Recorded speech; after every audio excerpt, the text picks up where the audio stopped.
Hello viewers, कैसे हो? तो सुन रहे हैं आप मेरी ये सुख सागर की कथा। तो चलो फिर कंटिन्यू करते हैं। कुछ ना कुछ गलतियां तो होंगी, तो आप मुझे माफ़ कर देना।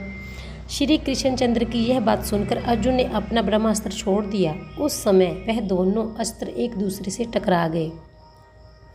अर्जुन का ब्रह्मास्त्र अश्वत्थामा के ब्रह्मास्त्र को आगे नहीं बढ़ने देता था, इसलिए अर्जुन पूर्ण रूपेण सुरक्षित ही बने रहे।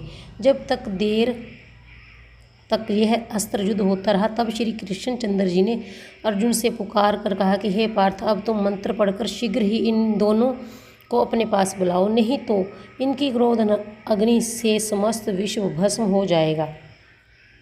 सच्चिदानंद श्री कृष्ण का यह आदेश पाते ही अर्जुन ने उन दोनों ब्रह्मास्त्रों को मंत्र द्वारा अपने पास बुला लिया और फिर अपना रथ आगे बढ़ाकर अश्वत्थामा को पकड़ लिया।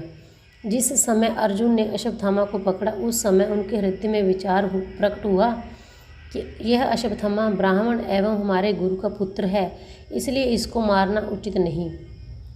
इस प्रकार अर्जुन ने अपने हृदय में दया धर्म का विचार कर उसका मस्तक नहीं काटा। भगवान ने यह देखकर धर्म की परीक्षा लेने के लिए विचार से अर्जुन से कहा, हे पार्थ, इस अश्वत्थामा ने सोते हुए बालकों के मस्तक काटे हैं, इसलिए यह आतताई है। इसके अलावा तुमने उसका मस्तक काटने की प्रतिज्ञा भी की है, इसलिए जल्दी ही इसे मार डालो। सूत जी बोले, हे ऋषियों, भगवान श्री कृष्णचंद्र के यह वचन सुनकर अर्जुन ने कहा, हे प्रभु, आपका कहना सत्य है, परंतु ब्राह्मण को मारना अधर्म कहा गया है, अतः मैं इसका संहार ना करके इसे द्रौपदी के पास लिए जाता हूँ।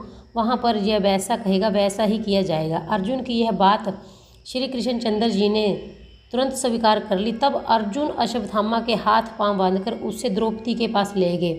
द्रौपदी ने जब अश्वत्थामा की यह दशा देखी तो वह अति दयाद्र हो गई। उसने श्री कृष्ण भगवान से बहुत भांति से स्तुति करने के पश्चात अर्जुन से कहा, हे स्वामी, आपने मेरी प्रतिज्ञा पूरी कर दी है। अब इस ब्राह्मण का वध करने से मेरे मरे हुए पुत्र तो जीवित नहीं हो सकते, इसलिए आप इसे मुक्त कर दें। यह अपने कर्मों का फल ईश्वर से स्वयं ही प्राप्त कर लेगा।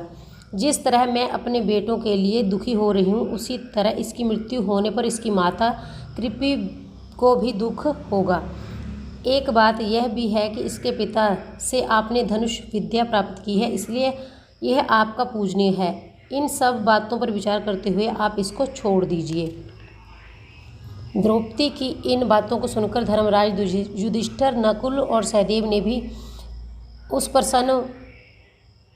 समय प्रसन्न होकर यही कहा कि द्रौपदी ठीक कहती है, अश्वत्थामा का वध करने से ब्रह्महत्या के सिवाय और कुछ नहीं हाथ लगेगा, इसलिए इसे मुक्त कर देना ही उचित है। परंतु भीमसेन को इन लोगों की यह सलाह उचित नहीं लगी। तब वे अपनी गदा को भूमि पर पटकते हुए अर्जुन से कहने लगे, हे भ्राता, तुमने अश्वत्थामा का शीश काटने का प्रण किया था, अतः तुम अपना प्रण झूठा नहीं कर सकते।